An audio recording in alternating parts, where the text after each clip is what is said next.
सो हे students, अपने boards और JEE की प्रिपरेशन के लिए इस चैनल को जल्दी से सब्सक्राइब कर दीजिए। और आज हम देखेंगे एक्सरसाइज 3.3 का क्वेश्चन 5, जो कहता है for the matrices A and B verify that A B dash equal to B dash into A dash where A B this matrix and B this matrix. तो सबसे पहले हमें ए डैश और B dash की ज़रूरत पड़ेगी, तो हम सबसे पहले ए डैश निकालेंगे अपना। तो हमारा ए कॉलम वाइज है, हम उसे रो वाइज लिख देंगे 1 -4 एंड 3। इसी तरह हमें बी डैश निकालना होगा। हमारा बी रो वाइज है, तो हम बी डैश को कॉलम वाइज लिख देंगे। सो -1 2 एंड 1। अब जल्दी से दिए गए एक्सप्रेशन को हम सॉल्व करेंगे, जो कि है LHS equal to A B dash.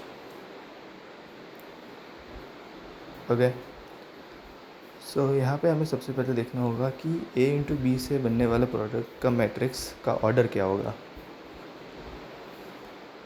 Okay, ये 1/3 है, ये ए डैश का हो गया। हमें देखना है ए और बी का। ओके, सो ए और बी का देखते हैं। तो ए का देखा जाए तो उसका है 1 2 and 3 columns, rows and 1 column.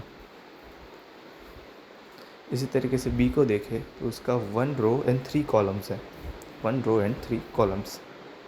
तो जो नया मैट्रिक्स बनेगा वो बनेगा 3/3 का। ओके, तो चलिए इसे सॉल्व करते हैं अब। सो यहाँ पे जो ए है उसे हम लिख देते हैं 1 -4 3। इंटू में बी लिख देंगे, जो कि है -1 2 1। इस पूरे का ट्रांसपोज। अब ये 3/3 का बनेगा, हमें मालूम है। तो ये हो जाएगा 1 इंटू -1 -1 -4 इंटू -1 4 3 -1 -3 1 इंटू 2 2। ये हो जाएगा -8 और ये हो जाएगा 6। इसी तरीके से हो जाएगा 1, ये हो जाएगा -4, ये हो जाएगा 3। जिसका ट्रांसपोज लिखेंगे हम। सो ट्रांसपोज के लिए इसकी जो है फर्स्ट कॉलम, इसे हम फर्स्ट रो में लिख देंगे। इसी तरह सेकंड कॉलम को सेकंड रो में, एंड थर्ड कॉलम को थर्ड रो में। Okay, so this is our LHS। अब RHS पे आ जाते हैं।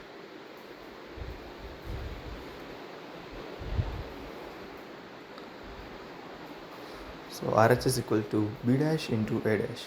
हमने बी डैश निकाला था, जो कि था हमारा -1 2 and 1, and our A dash is 1 -4 and 3। इनका मल्टीप्लिकेशन करेंगे अब हम।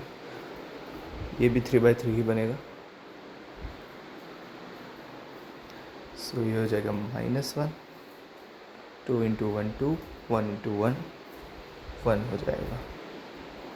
Okay, -1 into -4 4 2 into -4 -8 1 into -4 -4 -1 into 3 हो जाएगा -3 2 into 3 6 and 1 into 3 3, which is equal to our LHS, एंड ये हमारा RHS था।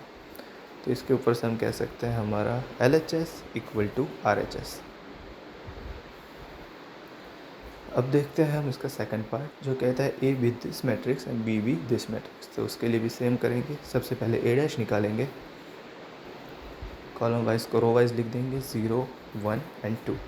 इसी तरह बी डैश निकालेंगे, इसको हम कॉलम वाइज लिख देंगे, यह 1 5 एंड 7।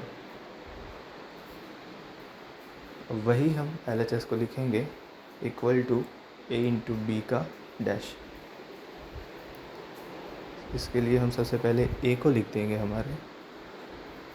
ओके, सो इसके लिए भी 3 इंटू 1 है ये, एंड ये भी हमारा 1 इंटू 3 है। सो नया मैट्रिक्स 3/3 का इसमें भी वही बनेगा। ओके, सो सबसे पहले ए को लिखेंगे हम, जो कि हमारा 0 1 2, एंड बी है हमारा 1 5 7। इस पूरे का transpose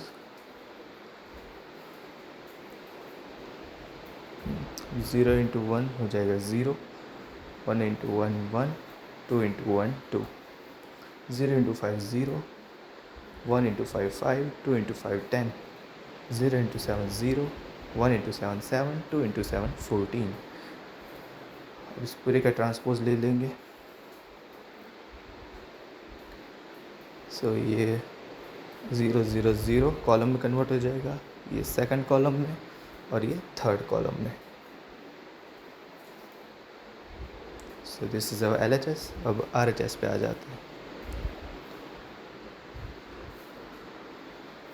so RHS equal to B dash into A dash.